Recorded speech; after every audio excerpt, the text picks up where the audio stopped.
Hello and a very warm welcome to Middle East Matters. I'm Sanam Shantier. Coming up on our programme this week, Israel's foreign minister on a landmark visit to the United Arab Emirates. This is the first state visit by an Israeli official since the two countries entered the Abraham Accords. Also in Israel, bones belonging to a new type of early human are found in the city of Ramla. Researchers say the fossils date to between 140,000 and 120,000 years ago. Plus, being transgender in Yemen, we'll hear from 24-year-old Ritaj, who escaped the clutches of her religious family and local authorities after years of physical abuse and torture. Well, we start with what's been dubbed a historic moment. Israel's new foreign minister travelled to the United Arab Emirates, the first visit of its kind since the two countries officially normalised ties last year. Yair Lapid also taking the time to thank former Prime Minister Benjamin Netanyahu, the architect of the Abraham Accords. Times have changed since the founding father of the United Arab Emirates called Israel the enemy in 1971. Decades of frosty relations were to follow until the 1910s, when the two countries' behind-the-scenes cooperation against Iran ramped up to try and limit its nuclear program and its influence in the region. A red line should be drawn right here. The main factor preventing a more open relationship was the UAE's support for Palestinian independence. Nevertheless, last year the UAE became the first Gulf Arab state in more than a quarter of a century to establish ties with Israel in a deal called the Abraham Accords. And who else brokered it but the man behind the art of the deal? Just a few moments ago, I hosted a very special call with two friends, Prime Minister Benjamin Netanyahu of Israel and Crown Prince Mohammed bin Zayed of the United Arab Emirates, where they agreed to finalize a historical peace agreement. Everybody said this would be impossible. The accords propelled tourism, investment and cooperation in fields from energy to technology. And the UAE proceeded to tout every deal and conference between it and Israel across official channels and tightly controlled local media. The fanfare, though, came to an end in May, which saw the bloodiest hostilities between Israel and Hamas in years, the toll on civilians in Gaza angering citizens across Gulf Arab states, the subsequent opening of an Emirati embassy in Tel Aviv, and a bilateral treaty on tax were announced by Israel, but not the UAE. Ultimately, though, the conflict didn't stop efforts to deepen ties.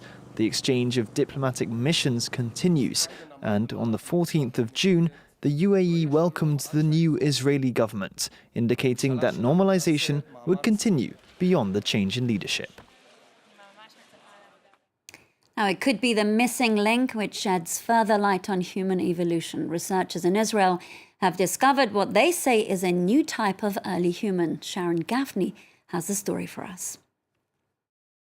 A mysterious being that roamed the earth alongside our Homo sapien ancestors more than 100,000 years ago.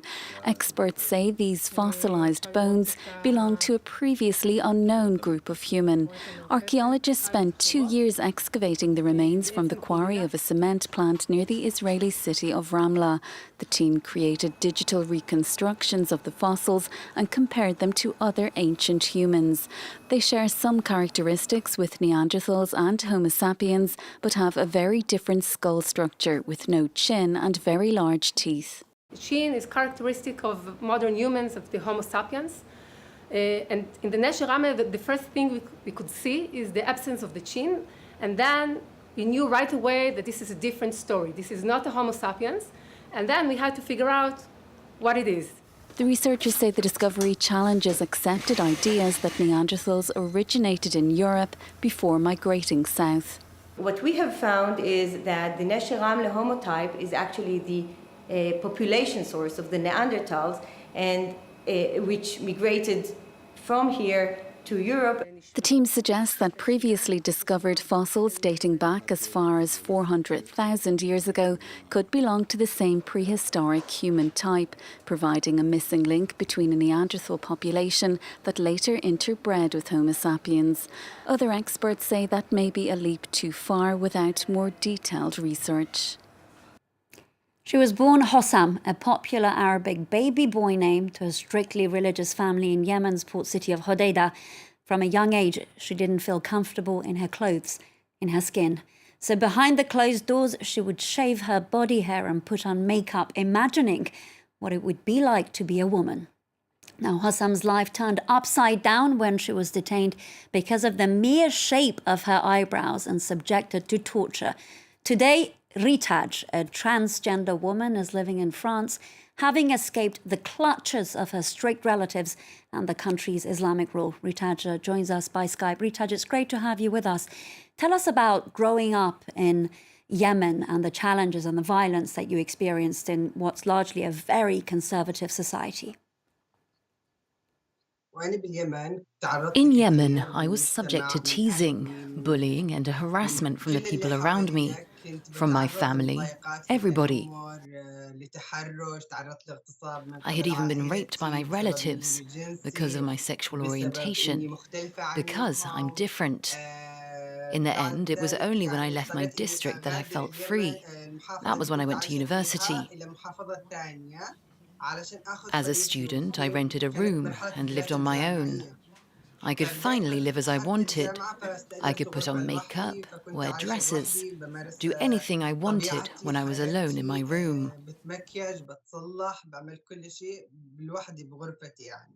And so you've had this dual existence, Hosam in public and Ritaj behind the closed doors. Must have been frightening. In Yemen, I used to put on makeup, wear dresses, and do whatever I wanted inside my room. I used to be scared that someone might come in unexpectedly, the landlord or the police. My room was in the campus, so I lived in fear.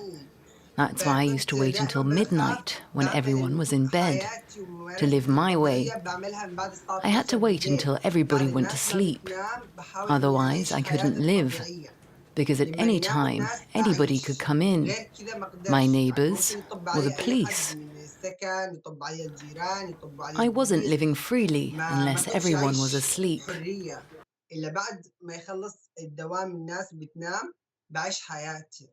And Ritaj, you were at some point detained. And of course, given that being transgender is illegal in Yemen, the punishment was extremely heavy and violent. When I was jailed for 3 months, I was subject to torture. They even broke my tooth. I had electric shocks. I was beaten. It was terrifying. I had an intrusive medical examination too. Everything was frightening. They were cruel. It was as if I weren't a human being, but a criminal. Just because I was different, they treated me like a criminal.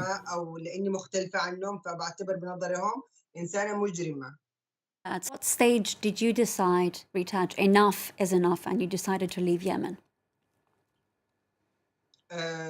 When I was released, I decided to flee Yemen, as I was a victim of domestic and social violence. I felt I was in danger, so I contacted some human rights activists, like Hind Eriani, to see if they could help me to leave Yemen by any means possible, because I was in a very bad situation. I was psychologically destroyed because of what I'd gone through with my family after being released. So you had people like Hind helping you, of course. Can you tell us about your journey to France, where you're now seeking refugee status?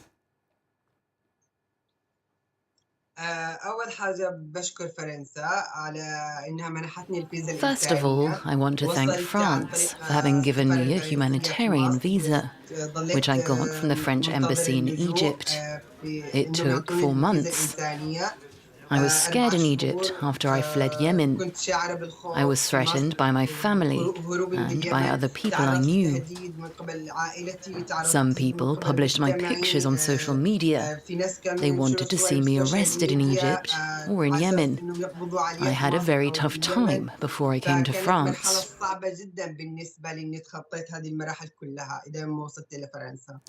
You are in France now. What does it feel like to be in a country where I suppose you can freely express yourself? And in addition to that, do you miss what you left behind? I feel free, and I'm proud to be here, in France, the country of freedom and security. I'm fully free to live the life I hadn't been able to live for 23 years. I live normally, freely, respectfully. I'm treated as a human being here. No one is cruel. Of course, I still remember so many things from my past life. I miss some friends, my university, where I used to live. Sure, I miss all of that. And of course, since leaving, you yourself have decided to help others who are in a similar situation. Now I'm trying to help others. I'm planning to create an organization when I officially get my refugee status to help the LGBTQ community. To do what I can to try to help others, because I'm sure that thousands of people who I was in jail with are going through what I experienced. Jail, torture, and persecution. They're treated the same way. I hope I can help them and support them in the future, because conditions for the LGBTQ community in Arab countries are very bad. Ritaj, thank you so much for sharing your difficult story with us. What you've been through and what you've done takes a great deal of bravery. Well, that's it from me and the team this week. Thank you so much for watching Middle East Matters.